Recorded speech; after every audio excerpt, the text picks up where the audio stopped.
Hello everyone, welcome back to another episode of Mental Health Awakening. And in today's episode, me and Angela are joined with Justine, and it's going to be a really interesting conversation and topic today. But because today's topic is emotional health surrounding visual impairment and related perceptions. So, Angela, over to you. I'm Angela Jackson. I'm the face of the Jackson Impact Mental Health Solutions. I'm a licensed professional counselor in the state of Tennessee, the USA, partnering with the UK today. I'm excited to be here and ready to learn. Yeah. Well, And over to you, Justine. apologies for that. I'm Justine. Hi, I'm Justine. I have been visually impaired since birth, and overall, generally, I am a singer, but I also have a passion in teaching and words coming out all iffy today, raising awareness, and currently full of cold, which is why I slightly sound a bit off, but I'm grateful to be able to talk on this podcast today at all. So I'm honoured to be here. Yeah, it's good. It's good you're here, Justine, because we never know what happens, like what's going to happen or everything. So it is good that you're here today to talk about this topic because especially like as Angela, you will remember with when we had Kieran Pearce on the podcast, he kind of introduced you to the Multi School Council. Yeah. And Justine is one of the people who's with the visual impairment group. You're one of the leaders, I think, Justine. So I didn't really know much until you kind of introduced it and everything. So I've even learned more from you. Thank you. I'm really grateful for the opportunity to be here. But also, as you rightly said, yes, I am one of the ambassadors on the visual impairment group and of the Multi Schools Council in its entirety. And it's really, as I said before, it really is important for me individually to help break down the stigmatization that goes on not only with visual impairment but with other conditions, and especially relatable conditions and things that get said which really people don't think about.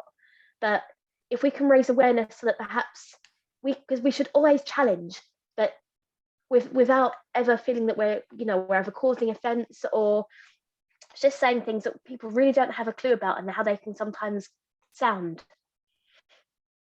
Yeah, I completely agree because it's a complicated topic in a way because like you say, not like I mean I don't find many people that actually talk about it, really like raise awareness of it. So I kind of appreciate you coming on today to talk about it because I think it will educate many people about what it is and how it affects you. It always seems to me that when people do talk about it, they seem to hide themselves away until there's something that they want to gossip about. And of course, each to their own. And I'm not here to say that one person should do this or another should do that. But if you don't talk about these things and raise public perceptions, then how do you expect change to happen for the children of tomorrow? Because we're not doing that by just keeping ourselves to ourselves. That's not what's going to make the change. Justine, you're so right about that. And, a lot of times things are not heightened, topics are not brought public or normalized until there's a tragedy that has to be discussed publicly. And we, regardless of where we are nationally, internationally, we have to be more proactive about raising awareness in these topics in areas that are presumed to be underserved. And we're glad to hear from you. Thank you. It's great to be here, as I said. Yeah. So Justine, if you could kind of take us into your topic a little bit about maybe to anyone who's unaware what visual impairment means or is, if you can maybe explain a little bit about what it is. Okay, sure. Well, as I said in the introduction, I was born what they describe nowadays as severely sight impaired, but back in the day would have been described as being registered blind. My sight is never changing. To me, it's like, I call it the shadowland because in my left eye, there is nothing at all. it's only in part of my right eye that I have the smallest amount of vision, which does help me to get around more familiar places and things like that. But everyone's level of visual perception is very different with visual impairment. Now, also, for my particular circumstances, I have a condition called Septo-Optic Dysplasia, which means that the back of my brain was not grown attached to my optic nerve. So the way it was described to me, if you can describe the back of your eyes as an electrical appliance, the optic nerve comes from that, but it does not quite reach to attach to the plug socket, which is the back of the brain. So that's something that happens during pregnancy, where the optic nerve doesn't grow. And again, there can be variations of that, but for me, it meant that I didn't start growing until I was 5 with medical intervention. And excuse the background noise there. And it also meant that I have no immune system, which is why I get unwell very easily, though it's more under control now as an adult than it ever was. And I remember a lot of my particular circumstances growing up. And as a child, it was a case of that I was taught by sighted parents, sighted people, like teachers. And it was very alienating for my parents, who have not only, which I can understand how a lot of parents feel when their child is diagnosed, but very alienating for them because of the fact that they're having to go into this blindly just as much as I am. And to be taught by sighted people who have not had that experience, I can imagine how daunting that must actually be. Yeah, I completely agree with you. Like I think, like we said before, like you said, like if people like you, like people who actually who've got that, like and know that experience, like how it feels, like personally. If people like that are actually working in that environment, it will, like you say, if people that don't talk about these things, change what happen. So, like, Yes. I think with things like that, if like more people like you, more people that experiences personally work in that area, more people will be aware maybe of it. Mm-hmm, mm-hmm. Justine, can you share with us the types of things that you share as far as the work that you do as far as advocacy? Are there certain tips or tools or certain things you train on? Well, as it goes for me, I'm a volunteer. I've always been a volunteer because certainly over here in the UK, there is a very low rate of people with visual impairment actually being employed unless it's in office work, which is a terrible stigmatization. So for me, I always had a passion for teaching. But when I went to work in a visual impairment unit of the school, in fact, that I went to, and their VI unit, I was one of the reasons it opened in the first place. But they basically made any excuse to not give me a job. And I've had that in many situations. But what I do like to teach privately, because I like to help people as far as I can. I'm not held down by being part of one systemic approach or another. So what I do is, I try and comfort and relate to people through the power of music, because I'm also a singer-songwriter. But there are so many things involved. One thing I always say relating to my own experience is never be afraid to ask, because I'm more offended by people feeling they can't ask rather than the fact that they can. Ask or you don't learn. Ask or you don't receive the information you seek. That's something I do. And also, I like to help people understand about sensory awareness. I would challenge anybody. Stand in, if you like, a pool and shut your eyes. Only allow yourself to perceive what you hear and feel around you in every other sense but seeing. Then bounce slightly in the water and really feel that motion, not how it looks or how it's perceived by the outside world. Focus on that inner sense and the feeling that that sensation brings to you. That's what it can feel like to really experience things without seeing it, because seeing isn't believing. Believing is feeling and sensing it for your true self. Excuse me.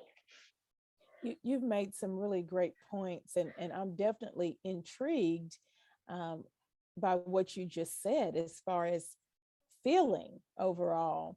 You know, I can think of courses that I've taken where we talked about cultural competence and Mhm. how it really is important to ask questions if you're unaware of specific things about a certain culture.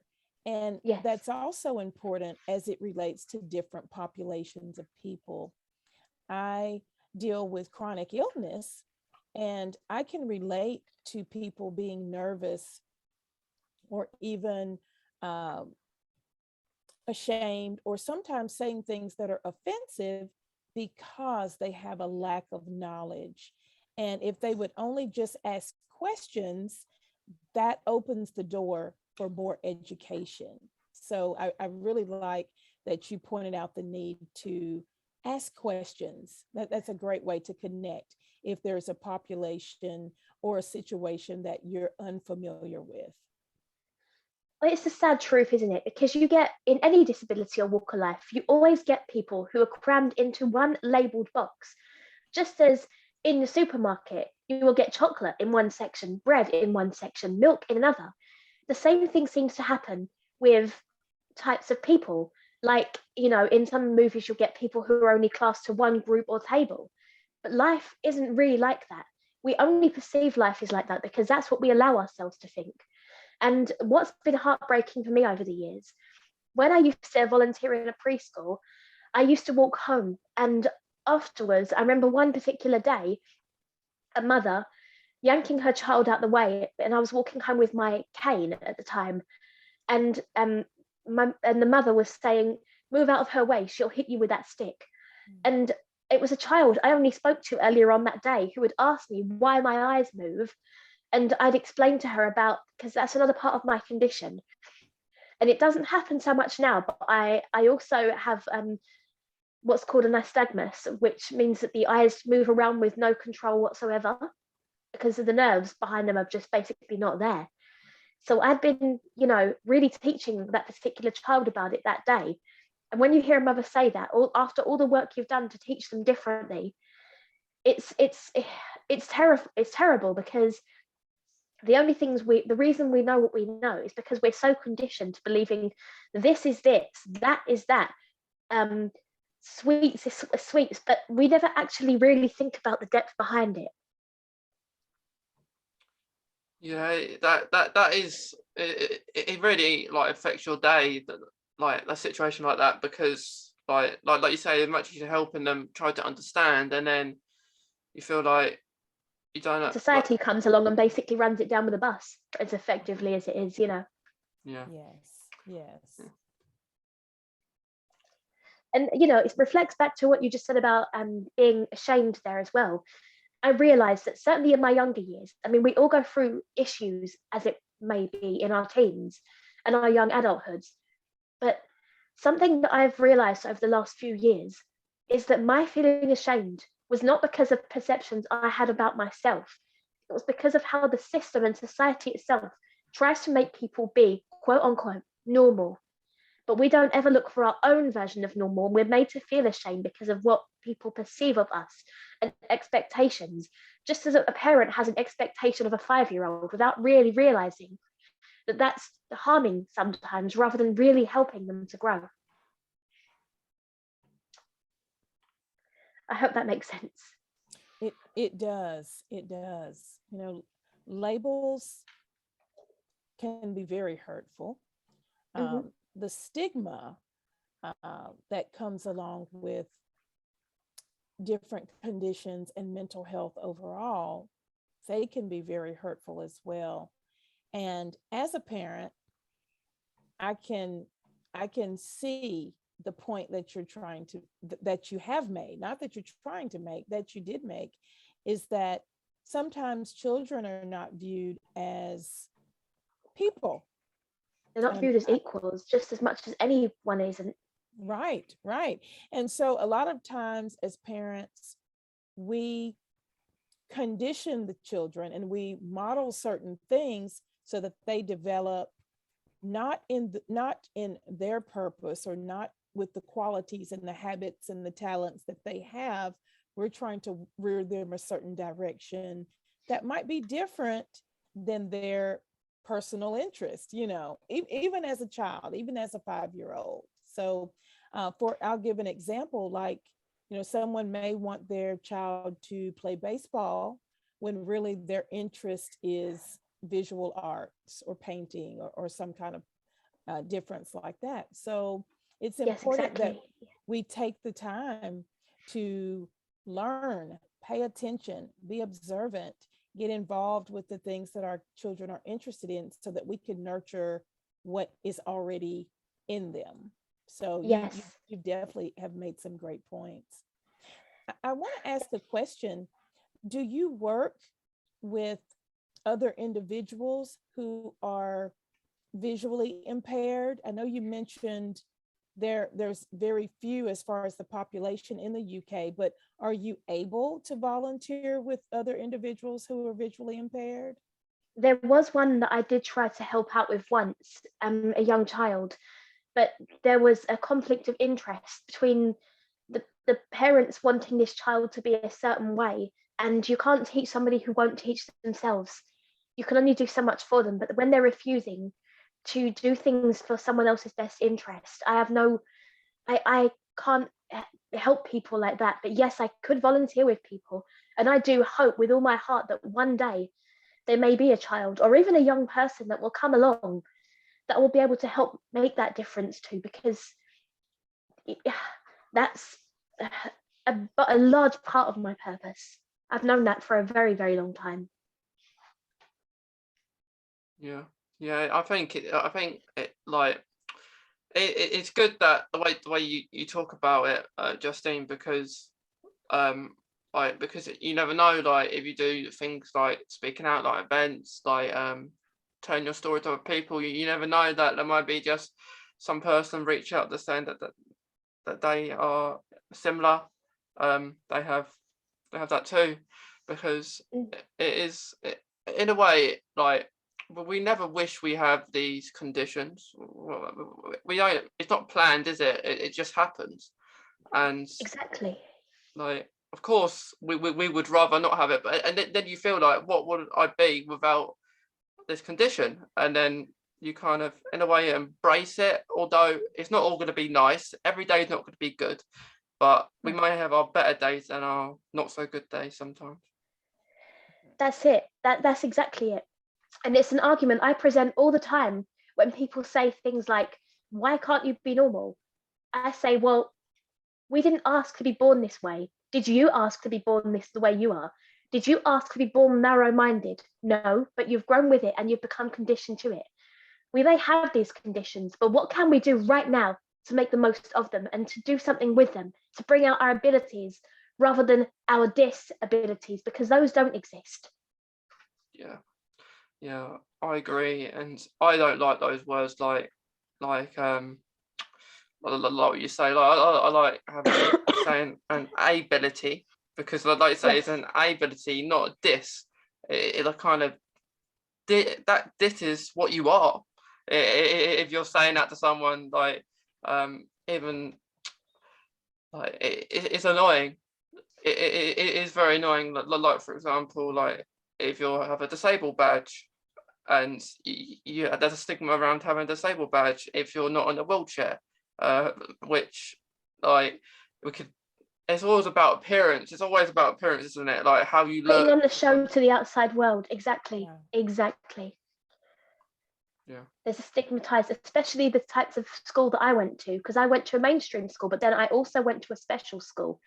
And in a lot of that, it was about, not how much your parents loved you, but it was about how much money your parents could afford to bring you up in that perfect image, which was what made you normal.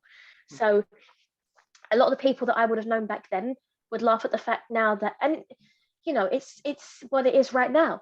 It doesn't mean to say that it defines me, but right now I am a council tenant. I have other, there's a stigma around people who are on, for instance, benefits, who don't have a job. I've been sat there and sneered at before because I don't work in an office like everybody else, but that's just it. That's everybody else. It's not me. It's not what defines me or makes me happy. And I'm not going to do something just because I'm told I should. Yeah, I always believe that you should go with your gut. Like, what you're feeling, and like if you feel something's not right, like put your voice forward, because if you don't put your voice forward, who else is going to do that? Who else is going to think your thoughts? That's right. Exactly. And it used to really upset me when I was younger, because I didn't always feel that I could do that, because as anyone would know, when you've been spoken down that much, it starts to eat away at you, and you can only take so much of that. Yeah. Yeah, absolutely. Yeah. Kind of brings confidence into it as well, doesn't it? Because like I think most of us, when we're younger and you go through all these really tough battles, like you're not going to be confident to speak out. You're always going to think about something else, that what if I said that might happen. I wish I could do that. I wish I could do this. But my theory of that is confidence is never ability you just have. It's something that everyone grows into. Just as a plant will grow towards the sky, confidence grows in each of us in the same way. Yeah, I agree with that. And it does grow, and what you nurture, that's what grows. When you nurture positivity, when you nurture all of those things, the self-reflection, all the things that make you who you are, nurture your traits, nurture the characteristics, that's what grows, that's what builds stronger. And sometimes it is difficult when you are faced with different stigmas, when certain labels put into a box. Some people actually begin to nurture those negative, condescending feelings, and then that ends up growing, and it fosters more self-doubt. So yeah, it's very important to nurture those positive things. I love the analogy, relating that to a plant or anything that grows, when it's fed, when it's groomed and fostered in that way. So, well, when you look at a seed in that way, yes, a seed may be small, but there's power in that seed, and therefore it should not be devalued. The seed doesn't say, I'm a seed, and all the other plants look back on it and go, oh, you poor thing, what can you do for yourself? Well, I grow, I'm as important as you are. So there you go. Yeah. That's the same with every one of us. That's right. Yeah. Right. It's not a race, is it? Like I say, who can grow the most confidence? Like you say, it'll take time. Like I wasn't confident when I was younger. Like you, Justine, I was at mainstream and I went to a special school, so I know it's two different experiences, but it's all dependent on the schools and the structure of how they do things. But I think if they everyone has their own different journey where we're all different. So if we all had the same confidence, it wouldn't be ideal because we would know what we're all thinking, wouldn't we? We'd all be each other's throats like monkeys in the zoo, wouldn't we? Yeah. Well, not monkeys, but I mean animals in general. Yeah. Like we'd all be scratching each other's throats like, oh my heavens, I just can't imagine how the world would be. It'd be terrible. Yeah. But there's so much undervaluing that does go on. But then also, another strong believer I have is no matter what your abilities, no matter what your differences, your gifts are what shows. So something for me is, I'm also a bit of a storyteller. So regardless of whether a child may be visually impaired, whatever their difference may be, I see their abilities. I kind of connect with them, and I'm pleased to say that I love to be able to bring those out in them. And it's something that I really honor and appreciate to this day. That's awesome. Justine, you mentioned that you're a singer, a songwriter, and now you've mentioned that you're a bit of a storyteller. Tell us a little bit more about that. Tell us about your interest in music. Well, I've been singing since a very young age, like many have. Unfortunately, they don't have access to them because they're on the old style videotapes, but my parents, as far back as when I was about 2-3 years old, had video footage of me singing and dancing at home. And, I always had music interests throughout school. Like I was always singing, playing the recorder. And, I did a lot of writing my own songs for GCSEs and things like that. And then for years, because I lost my confidence because of how systemic college was, I lost my confidence in terms of singing and feeling appreciated.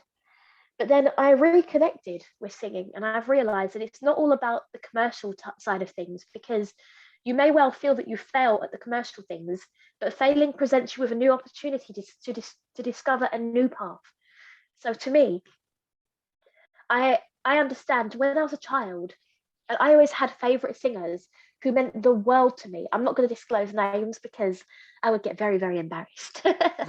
But I did have favorite singers, and they were always like friends to me, friends that I didn't always have in those days. And it's beautiful to connect with that ability that I've been able to have that influence on other children. It's like a full circle, and to be able to bring comfort to them, help them to feel loved and supported in a way that sometimes the world doesn't. That's my real reason, my purpose for it. Yeah, I think it helps, doesn't it? Like if you're having a down day and you can either put like a song on like you enjoy, and then like what I picture when I listen to a song or soundtrack or anything, I picture I'm there. I don't know about you guys, but I picture I'm in that place where like Yes. it's your comfort area or somewhere. You just picture it when you're listening to the song, and then you're in your own little world for a little while. Yes, absolutely. Or you can imagine you're there with that singer. That's the real beauty, isn't it? Because it can transport you anywhere. I spoke to somebody special, important to me the other day, and we were having a discussion that music is the greatest gift, the gift that keeps on giving. Yeah. Music is universal, definitely. Yes, it's the one language that everybody can relate to and speak. Excuse me.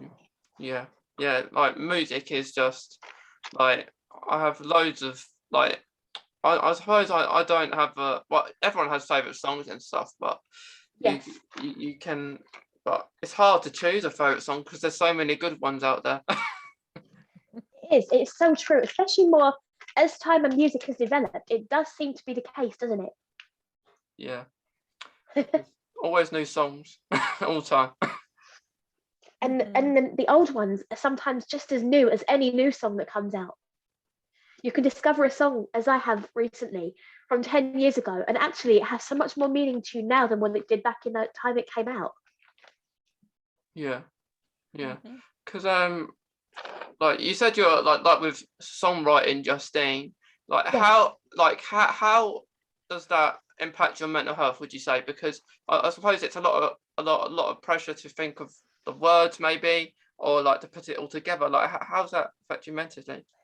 Well, I actually love it because it really does fill me with a sense of power and also release. And as you will know, probably, Mason, when last year I wrote an album for the Multi Schools Council for a few young solo artists, and to be able to put their words on paper, to be able to connect with them and bring their words into physical being so that they can tell their story, that was the most beautiful thing and the most powerful thing to be able to be such a part of. Yeah, you do really good with your music, Justine, because Thank you. because he did I think it was like a song. I can't. It's a while ago. I think it was. He did a song with. I think it was the Multi School Council Choir. I think.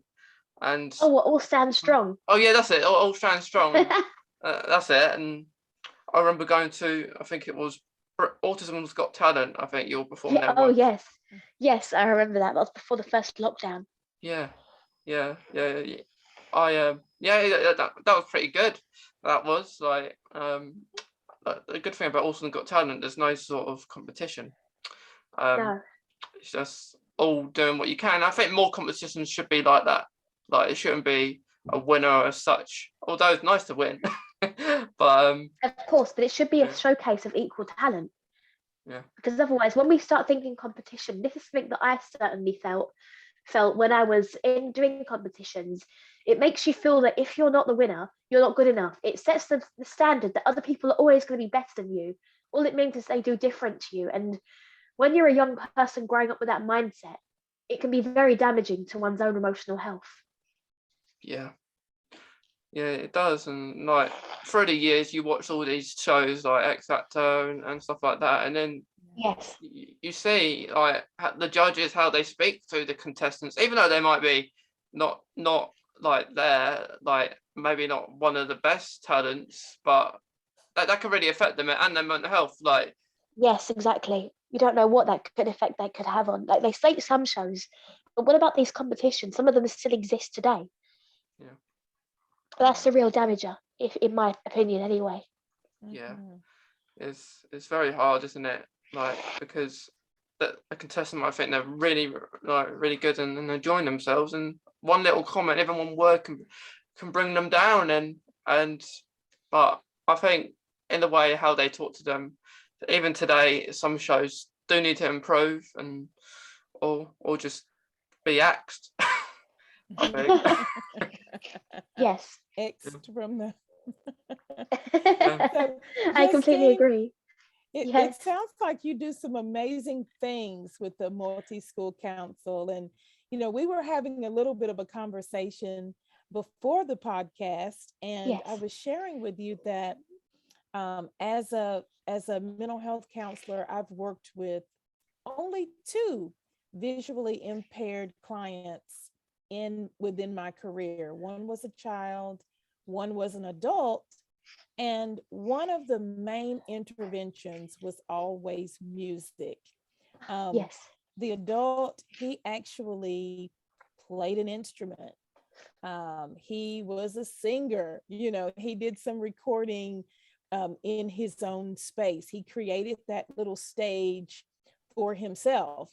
And when I Yes. say, I don't mean literally little, it was just he did his own thing, and he Yes. just created his own opportunities. And for the child, he responded very well to the musical toys and things of that nature. And I did a little Yes. singing myself. You know how it is. Yes. Early Yes. elementary or preschool, they love the songs, they love the musical toys. Oh And yes. I learned just in those hands-on moments that music helped me to connect, and It they really does. also, Yeah. it was an overwhelming response from them. So what are some things that you would Yes. suggest to a seeing individual who will work or who does work with people who are visually impaired? What makes the greatest impact? Especially with a child, three words actually. Something that I have a sighted nephew and it works with him too. If you're trying to relate an experience or teach them about something, musical story time works a treat. Bring as much music and physical things for them to actually feel so that they can actually learn through eyes anew.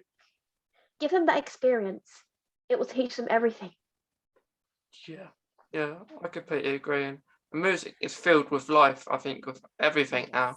Like with most jobs, you will find music there, even films, Yes. or like you will not find. I'd say it'll be very rare if you not find any music in a television program, a film. Um, Yes. it may not be a song; it could be just be a soundtrack, and that's counted as music. So it's Yeah. good. So most of them, Yes. it'd be pretty dull if there wasn't no like music in the background, wouldn't it? Well, Right. it really does make such a difference because, when I did a music course at college, one of our lecturers used to say that everything you hear in this universe is music. And it's something that I always, swear by as well. Yeah, music is music is just it's so fulfilling, isn't it? It It really, is. really is. It And is. it says everything that words can't always. Yeah, yeah. I suppose in a way, I would say music can help your mental health. Like if you're maybe Yes. putting your eyes into someone who writes a song, maybe you want to say how you feel about a certain thing that you're really passionate about, and Oh, absolutely. you put all that power into that, and then you kind of let that out. It's like you're proving a point. Well, you are proving a point, and then that all goes into that song, and then hopefully that goes far for people to listen to, and it makes them understand a lot better than they did. Yes, absolutely agree. That's why it's used so much in teaching as well, for the same reason. Yeah. Music is, it has to be used, doesn't it? And I feel like even in like settings that aren't, even schools where like children should be encouraged to listen to have music in class, even if it keeps them occupied and concentrated in class, I feel. Yes, I agree. Mhm. I was once in a school where you had a child tapping out rhythms when they were meant to be doing a spelling test, and they got told off for it. And I felt strongly against that because it motivates them to learn. Yeah. Yes. Schools need to improve, I think, still, like They need to understand more creative needs, not just linear. Absolutely. And with music, it's considered an emotional, I'm sorry, not emotional, but it's considered a multiple intelligence because it encompasses language, it Yes. encompasses mathematics. If you're into reading the music and the counts and the, all that stuff. Yes. Also, it evokes different emotion, whether you're creating the music, whether you're listening to it, it triggers certain feelings within your emotions, within the way you think, and overall expression. So it definitely, I'm all for the arts as it relates to education. Absolutely. But also music in its entirety is also its own form of intelligence. Absolutely. A soft science. That's what I've heard it called. It's a soft science. Yeah. Aspects that can be taught and also is equally aspects that cannot. It's a mystery relying unto itself. Oh, yes. Absolutely. Definitely. I think do you have any plans like for the future, Justine, with like music and writing songs or albums or anything? I'm actually currently working on my first album, which I hope to release next year. Oh, that's awesome. But I also want to do more for the children. Like later this year, next month, I'm performing at a school, which has always been important to me. But also one day I hope to do more for the children, like performing at hospitals and, really being there in person with them when they need that help the most. But also in addition to that, doing things like pub gigs and, other festivals where I may be able to be of service. Yeah. That's awesome. Give back to the adult, give back to tomorrow's adults, and one day they will give back to you. Show them the love, show them lack of love. That's what they will return in the future. And so it goes on and on and on. That's so true. That's so true. That's powerful. It speaks volumes in itself. Yeah. Thank you. Yeah, it sounds really interesting. I look forward to seeing it or hearing more about it, Justine, because it's always good to continue doing stuff you're passionate about. Yes, I'm so sorry for these background noises. It's hard to do two things at once. Not worries. No worries. If you've stuck with, if listeners, if you've stuck with us by now and not got bored of my sounding like an airplane captain, congratulations for making it this far.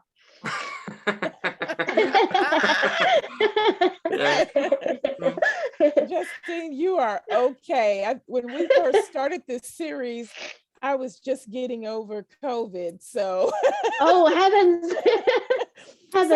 So there was that lingering cough, the congestion. I had my water, my cough drops, and everything set up in my little area. So yes, that's literally me more or less right now. But literally, if this had been this time yesterday, I'd have been like, well, my answer is literally, it was like talking to a croaky Dalek. Yeah, croaky Dalek.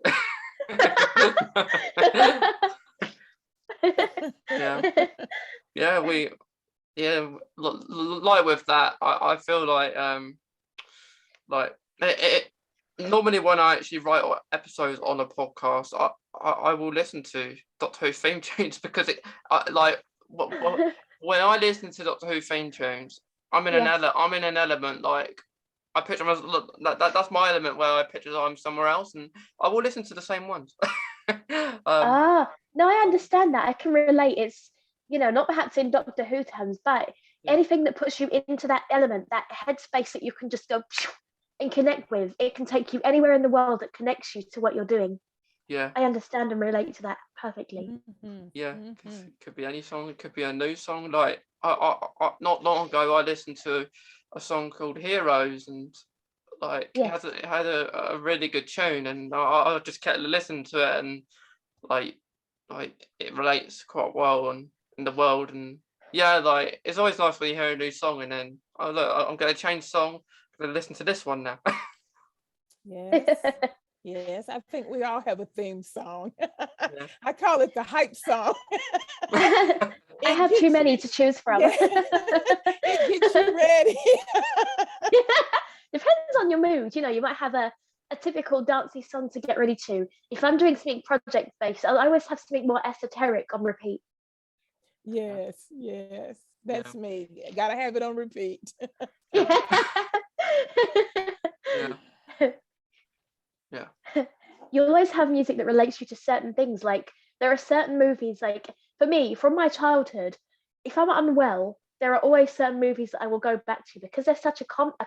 Yeah, like, I know what you mean. I always watch stuff that I've seen before.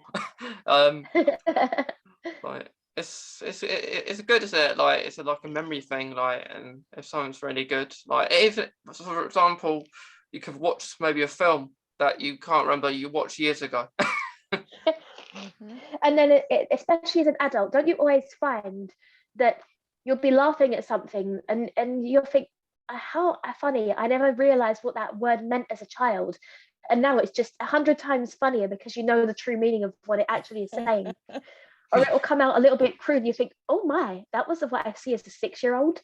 Like Absolutely, I've been there all too often.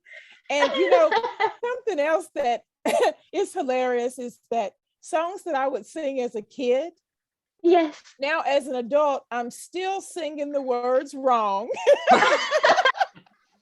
Been there, done that, got the t-shirt. just singing what I thought it said, and then it was like, oh, I've been singing that wrong all these years. Yeah, it's almost like the catchphrase analogy. Say what you see, say what you hear. Yes. I could never get those catchphrases. Neither can I. Well, they're too visual for a start. Yeah, like even like they're too fast as well. Like you have to be really fast, and I can't think that fast when they're just certain pictures. Okay, Sky or anyone who's in charge of audio descriptive services, if you hear this, please make catchphrase available for audio description. Bam, let's have it. Yeah, we need that, don't we? Yes. My mum will be cooking dinner and like my family never turn their audio off, and I always say, how come you always keep it on? And my mum's like, when I'm cooking dinner, I like to hear what's actually going on, even if I'm not able to see it at the time. I'm like, oh, how interesting. Yeah. It's things you don't really think of, Yeah.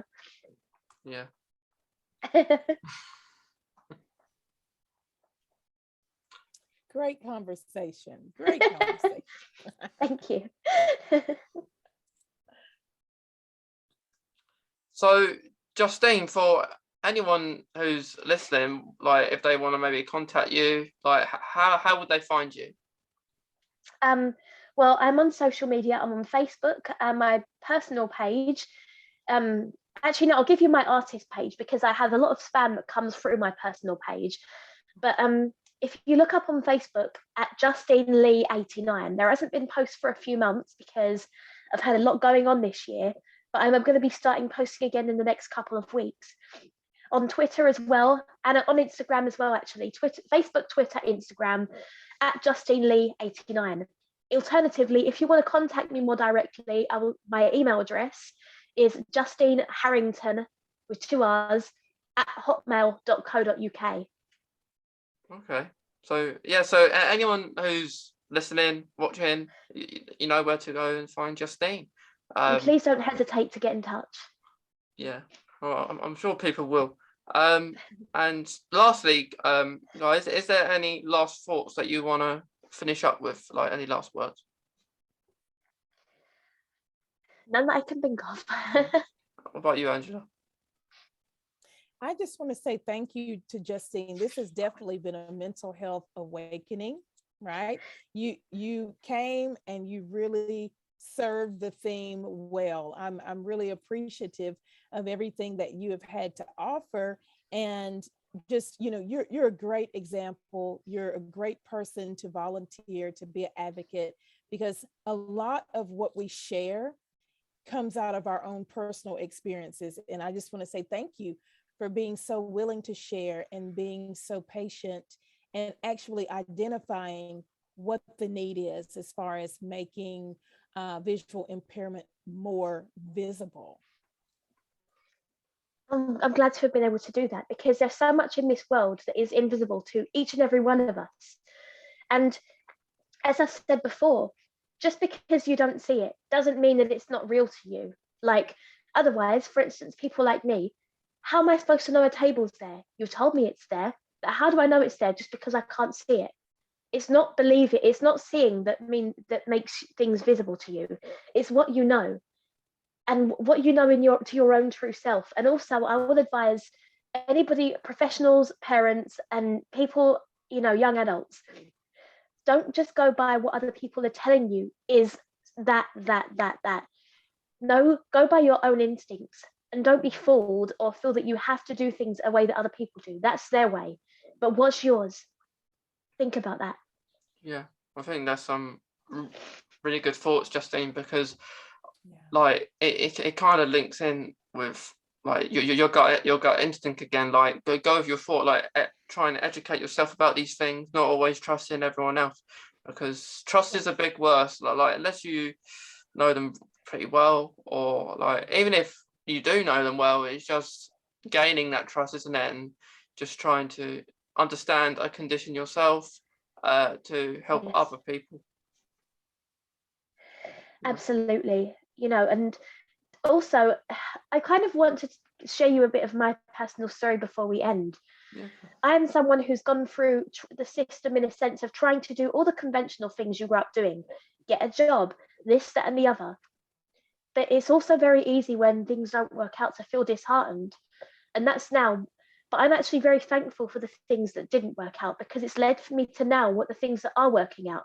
The fact that I volunteer for my highest good, but also to help the people who are going to be going through this tomorrow and the day after and the day after that, and to do what's right for them, is more worthy to me than any job I could have had following rules or someone else's standards. That's to me, that's more valuable. Yeah. Well, thank you for sharing your story, Justine, because I think I've even learned a little bit more. Even though we did a medical council stuff, but it's nice for you to come on here and like share about your experiences and things like about mental health. And I think this has been an awakening. I think. Yes, thank you. Oh, absolutely. also in context, I should tell you, I also have my own YouTube channel, which is called Justine LH Projects. Okay. But yeah, I'm sure like Justine, you can send me over all your links and I can attach it onto the episode and everything afterwards, maybe. Oh, absolutely. Yeah. And thank you for having me. It's been a real pleasure and honor to be able to teach others in this way and bring some awareness to light. Thank you. Absolutely. Thank you very much. Thank you. Thank you. Thank you, Angela and Justine for today, because as we said, like this topic does need to be spoken about more, and especially by the people like Justine who have it themselves.